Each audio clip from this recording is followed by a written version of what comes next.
Glória a Deus. A paz do Senhor a todos os irmãos, ouvintes que vai assistir este vídeo.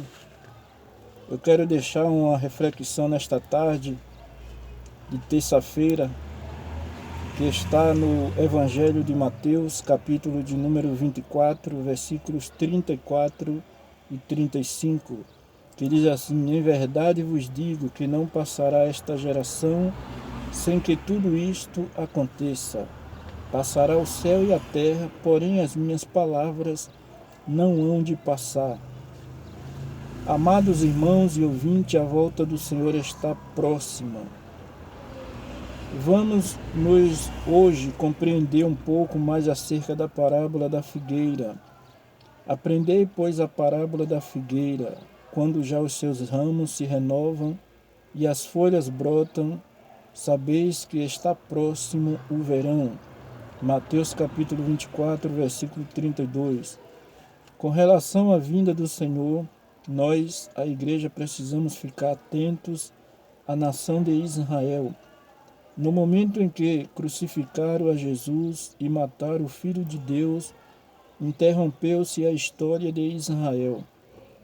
A morte do ungido de Deus marca a interrupção da história de Israel, que só voltará a ser contada no final dos tempos, nos últimos 7 anos da profecia de Daniel, da morte do ungido até se iniciar a última semana, ou seja, últimos 7 anos desta era em que vivemos. Temos a era da igreja. Estamos com a responsabilidade de fazer essa vinha produzir os respectivos frutos para o Senhor. O versículo continua: Assim também vós, quando virdes todas estas coisas, sabei que está próximo às portas. Mateus 24, 33. Amados irmãos, o Senhor está realmente às portas. A igreja precisa estar percebida e preparada para o final dos tempos. Precisamos galgar degraus em todos os níveis, na unidade, na santificação, na maturidade, na justiça de Deus, na glória. Precisamos dar valor e guardar essa palavra que o Senhor nos tem dado e que pertence às nossas tradições. A geração corrupta que se opõe a Deus, cheia de pecados e iniquidades, não passará sem que essas coisas aconteçam. Em verdade vos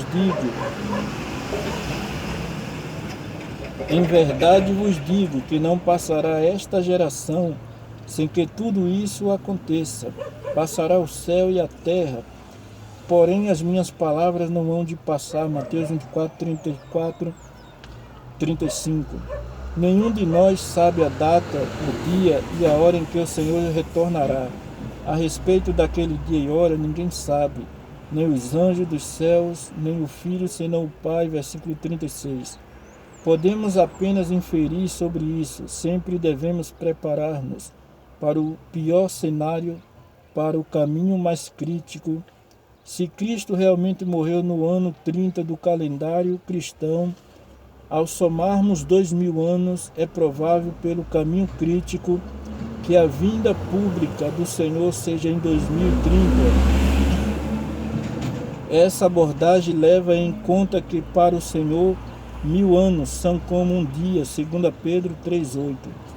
Assim, de Adão até a segunda volta de Cristo, teríamos 6.000 anos, ou 6 dias. O 7º dia seria o repouso sabático, Hebreus 4:9, que corresponde ao reino milenar.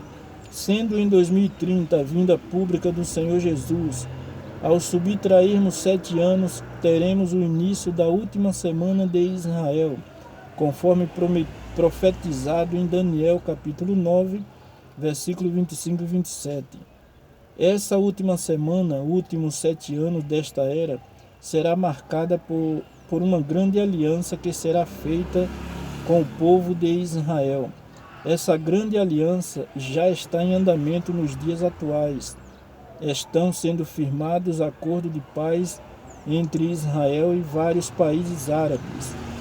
se esse caminho crítico for válido, teremos até 2023, ou seja, mais 3 anos para que esses acordos sejam costurados e chegue por fim o grande acordo que iniciará o período de paz e segurança, conforme mencionado por Paulo em 1 Tessalonicenses capítulo 5, versículo 3.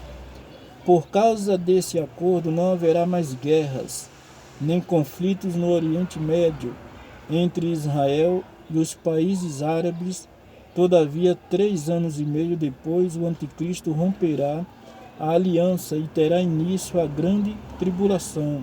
Portanto, é provável, se esse caminho crítico for válido, que em 2026 ou 2027 comece a grande tribulação. Se for dessa forma, amados irmãos, estamos muito próximos da vinda do Senhor. Depois de tantos anos de vida cristã, pode ser que tenhamos nos acostumados a viver despreocupadamente. A Bíblia, contudo, nos dá uma grande advertência a fim de vivermos apercebidos. Assim como foi nos dias de Noé, também será a vinda do Filho do Homem. Porquanto, assim como nos dias anteriores ao dilúvio, comiam e bebiam, casavam e davam-se em casamento, até ao dia em que Noé entrou na arca, e não o perceberam, senão quando veio o dilúvio e os levou a todos. Assim será também a vinda do Filho do Homem. Mateus 24, 37 e 39. Amados irmãos, tudo isso pode estar bem perto de acontecer, mas não é necessário parar de viver por causa da vinda do Senhor. Pelo contrário, temos de continuar vivendo normalmente, cumprindo com nossas obrigações e responsabilidades. Entretanto, devemos aprender a não colocar nossas prioridades nessas coisas. Nossa prioridade é preparar-nos para a volta do Senhor. Vamos tomar cuidado para não ser como rãs postas em uma panela com água fria, que se acostumam à temperatura e só percebe que a água está esquentando quando já é tarde demais.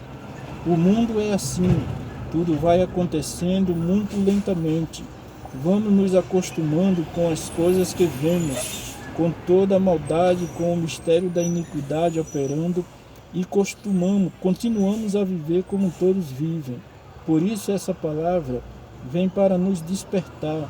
Estamos muito próximos da vinda do Senhor, ainda que cumpramos normalmente com as responsabilidades de nossa vida humana, precisamos viver apercebido. Por isso, Miqueias 2:10 diz: levantai-vos e andai, porque não será aqui o vosso descanso. Que nessa tarde você receba essa palavra e cuide-se da sua vida. O Senhor diz em Apocalipse: guarda o que tens, para que ninguém tome a sua coroa. Que Deus abençoe, em nome de Jesus.